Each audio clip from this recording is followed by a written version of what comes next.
Hi there, Badgers. Hope you've had a lovely half term. Welcome back. And this week we're going to, on our learning quiz, we're going to be looking a lot at focusing towards St David's Day, a really important time of the year for people who live in Wales. As a chance for us to celebrate what we love about Wales. And so what I've got here to begin with is a small sheet just identifying some of the things that I love about Wales. So I've got your heart, very briefly drawn, and then Cymru and Wales in the middle there, and then words of different things that I like about Wales. So fields, sheep, beaches, daffodils, mountains, rugby team. I can add there the sea, maybe castles. Do love a castle, and then I'm sure there are other things. The food, there cowl. Do love cowl. And I think we love lots of different things about Wales. So the first thing, Badge, I want you to do is think about what you love about Wales. And the reason why I want you to think about that, okay, is because we're going to be writing a poem about Wales, about what we love about Wales. And the place to start with doing that is to think about what you like about Wales. And what you like about Wales may be very different to what I like about Wales. But it's a good place to start by you seeing what I like. Okay, so we're going to be using what we love about Wales here and putting that into a creative poem. And the way we're going to be doing that is through using something that we've used in school before, particularly for you year fours, something that we call the poem formula. Now, it sounds really structured and hard, but it's not, and I'm going to show you why it's not. Here we go. So, this is the poem formula. And it may not look very much like a formula right now, but believe me, it is. So, we have here the word adjective. Now we know that an adjective is a describing word. A noun as a thing. A verb, okay, is a doing word. Adverb describes a doing word. Okay, how someone does or something does something. And then down here we've got simile. Okay, and now Miss Humphreys did a video about similes before half term. We're going to be using that skill where we compare something to something else that it may be acting like or looking like. Okay, and I'll talk you through that in a moment. So first of all, we need to pick a noun, something that we've written on our sheets about things we love about Wales. So I'm going to pick, I'm going to go with mountains. So mountains. I'm going to write mountains under noun there, okay? I really like mountains, particularly Welsh mountains.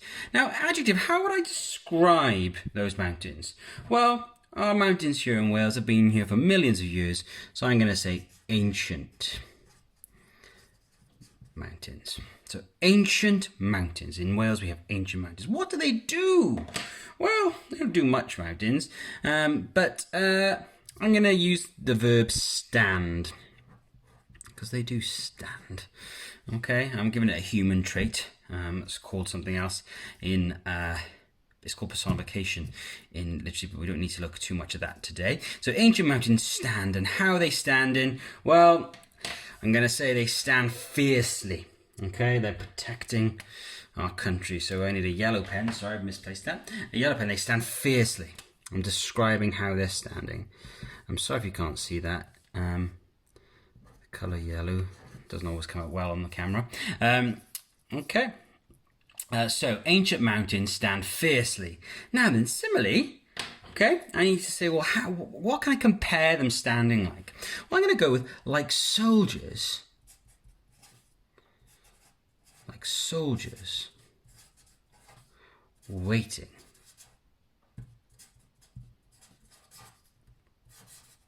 for battle. Poor. Very strong simile. Like soldiers waiting for battle.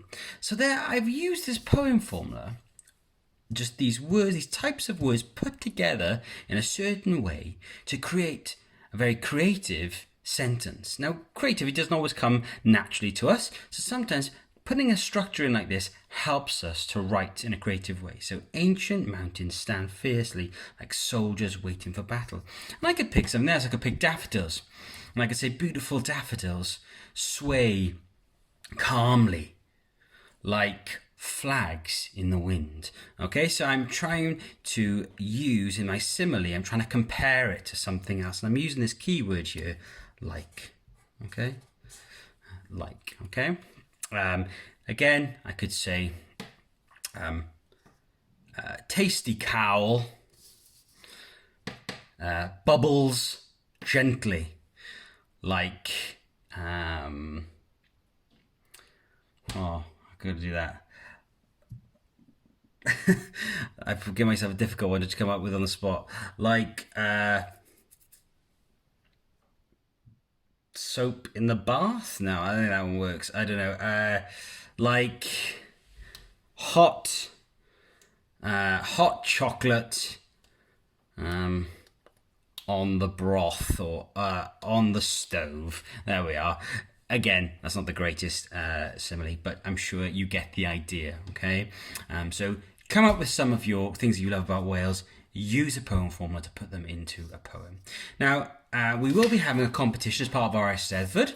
So what I would recommend is doing, I've done one sentence written there. I'd recommend doing 4 or 5 of those sentences and then putting them together in a poem, writing them on a sheet of paper and maybe decorating behind on the side to maybe do a border on the side to make it look really creative and present it to the best of your ability. And then there will be prizes for the best poem. Well, not so much the best, but the person who put in the most effort, we believe, put the most effort in for our Eisteddfod, okay? And our Eisteddfod we celebrate every year in an assembly in school. And we have the chairing of the bard, which the children may be able to explain to you what that is about. So some of you often say, well, what about rhyming with poetry? Well, you could have come up with 2 sentences that rhyme together. That's absolutely fine. No issue with that at all. The poem formula is just there to guide you and help you when structuring your poem and giving you that chance to be free, but without being out of control. So anyway, enjoy, and we look forward to seeing your poems. If you have any questions, come to your teachers and we can help you as soon as we can.